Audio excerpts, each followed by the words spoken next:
Many years ago, I was at a point in my career where I was wondering if I should leave my professional career as a designer and move more towards my career as an artist. And so I went to a spiritual leader, an elder in my community, to ask about, what I should do. Brought me out to the middle of the forest and the trees and stopped there and said, listen, as a two-spirit person, we want you to know that we accept who you are, that you are important to us, and that your role as a two-spirit person is a healer. And we want you to use your art to heal. That's what gave me the impetus to say, I'm gonna only do things now that will heal our people. My desire for money and power and status, I let that go. My desire for a perfect little family, I let that go because I wanted a different journey for myself.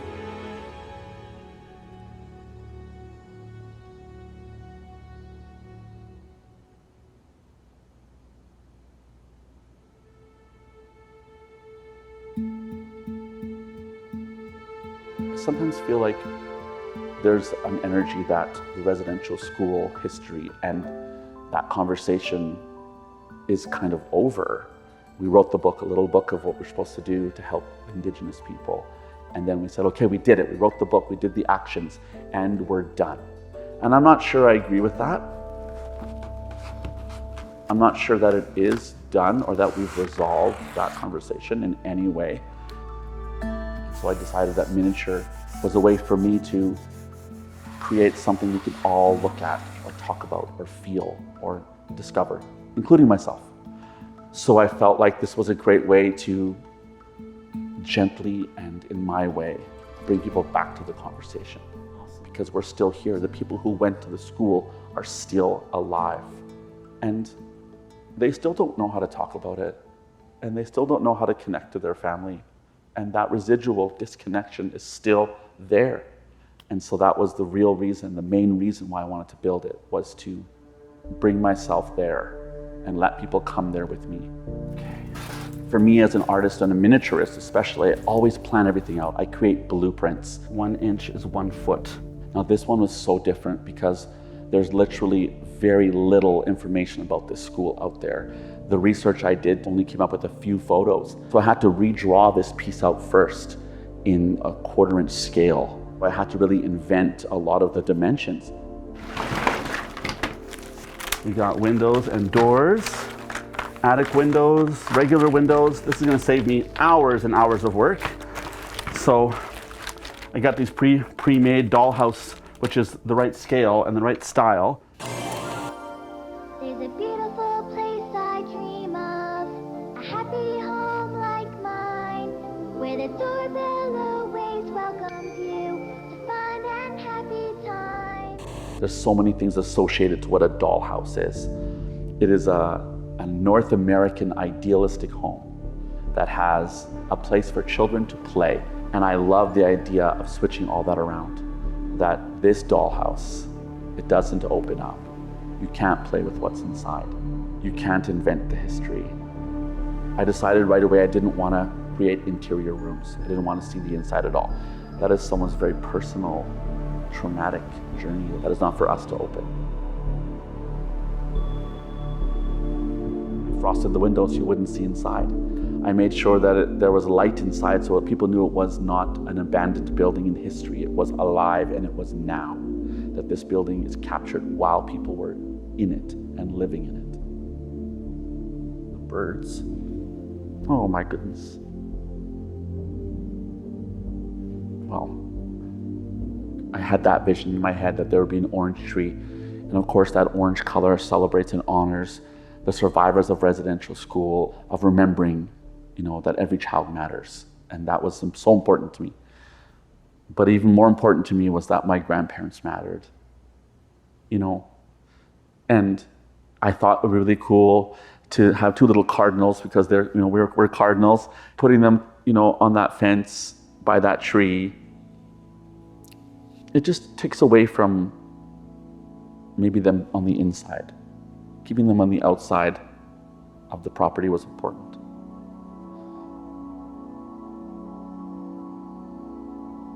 My grandparents went to the St. Martin's residential school from my community in Wabasca, Desmarais. The photos are what started everything. Discovering my grandparents' wedding photo, that was such a fluke. Scrolling through historical photos and finding that wedding photo of them on the steps. It was such an amazing moment for me to go, oh my gosh, that is a sign. Like, I need to create a world around this photo. They were forced to be a married couple when they left that school, but their marriage didn't work out. My grandfather went through alcoholism. My grandmother spent a lot of time raising her 13 kids on her own with my grandfather kind of gone. They ended up, later in life, finding new partners and marrying again with people they fell in love with. And then they all four became the best of friends. And I sometimes think that these two birds are them reuniting as elders in the spirit world and not necessarily being forced to be together, but to come together because they love each other, So that's cool. I was much more close to my grandma. We were very kindred spirits. We were both creative people, artists, designers, and I get a lot of that from her. I know it. I have limited memories with my grandma because my grandmother's way of being raised to be very Catholic, to be very perfect.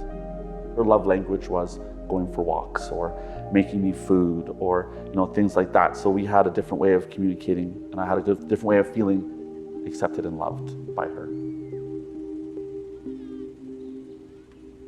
When I look at this house, I only see it from the inside.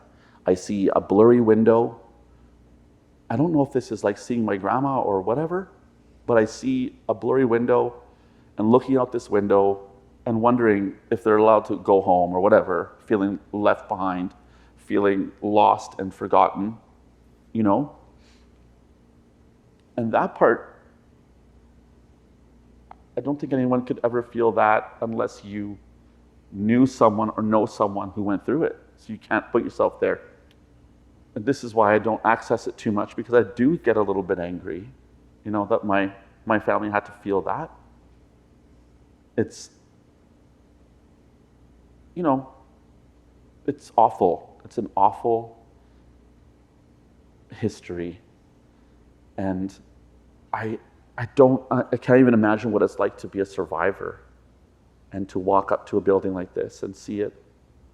And where you think about the memories, it could be something as simple as a post on the steps, to remember that post that you touched every day. So I think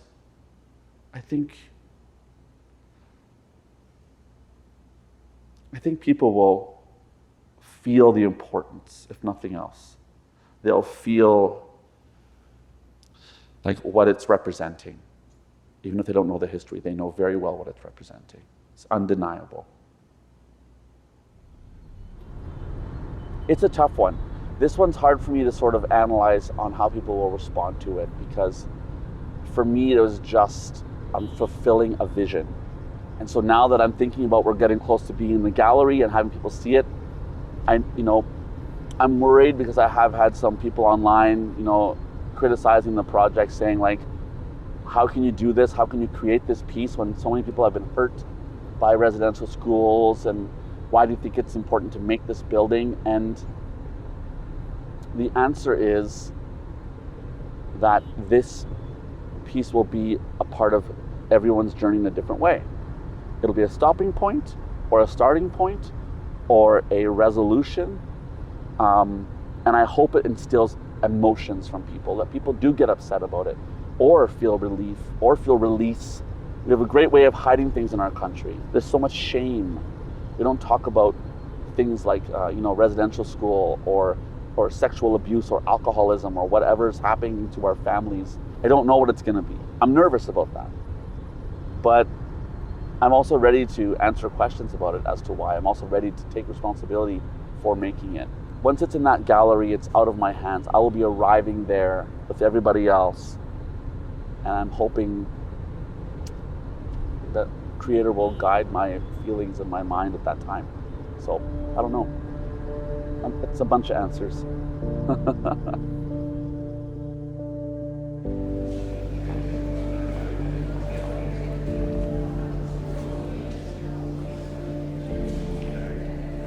First gallery show opening I've ever done. And so it was quite an overwhelming experience. There were lots of people here. It was a huge crowd of people. The room was packed. And my family came, and they were, as we always are, sort of quiet and to the side. I feel like it was interesting to see the Indigenous people move to the back of the room as the non-Indigenous people moved forward towards the piece that day. It was fascinating.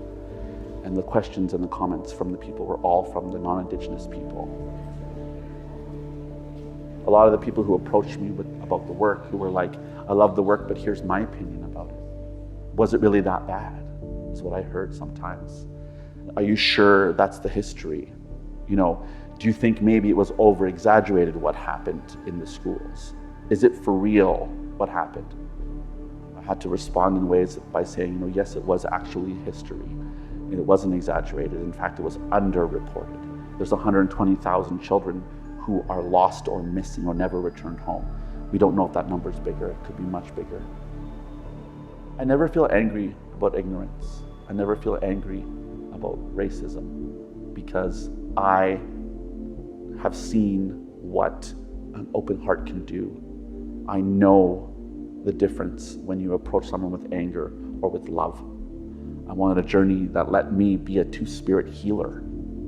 And that's why it's important when someone approaches me with maybe information that's wrong or ignorant statements, you know, I have to heal the moment.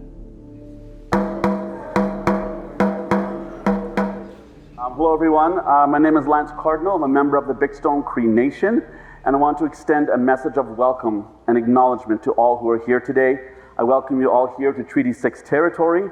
Now this land we're on has been the ancestral territory of the Cree, the Dene, the Blackfoot, the Saulteaux, and the Nakota Sioux people since time immemorial. Thank you so much, Kinanaskumtin. Two incredible elders, Christine and Terry. Terry Coyote. It's so nice to have you guys here. He is a survivor, one of the first people to fight the government and to get an actual apology mailed to him, which is so powerful. I was really kind of nervous about them coming to see the piece. I was hoping it wouldn't be too triggering for him, but it was a beautiful moment. We all gathered together in front of the piece and hugged each other and had tears together. Oh, the details, like the little leaves. Yeah. Leaves. Well, this is I did an orange tree, of course, to honor the children, and this is my my grandparents, Rose and Joseph Cardinal. So they both went here, but I wanted to include them, you know, to honor their memory. And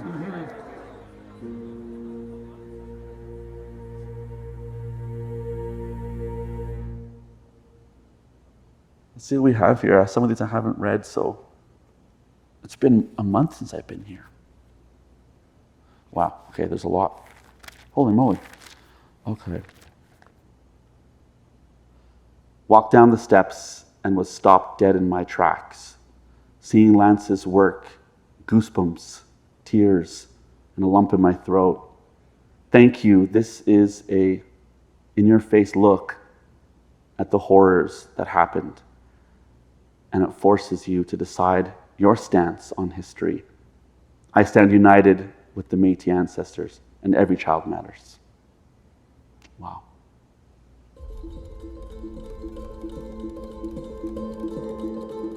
If you went to the actual building, I think people would be scared to even approach it or even not want to look at it. But with miniatures, it lets you feel safer that way. The power of having an elder be able to approach the building and have dominance over it, stand bigger than it. When, you know, maybe the first time they saw it, they were a little kid, and now to have something small that they can power over memories that can be left here with the building, to let it go here. I spend all of my career, my life, trying to do things that help me connect in a good way because I never had that journey growing up, and I am always trying to find a way to bring that back for everybody, not just me, not just my people, but the world. Our family sacrificed a lot to come out of the darkness. I feel so thankful that I got a chance to look at something head on. and I had a chance to bring my family on a journey with me to understand, a little bit more about the whys of our family.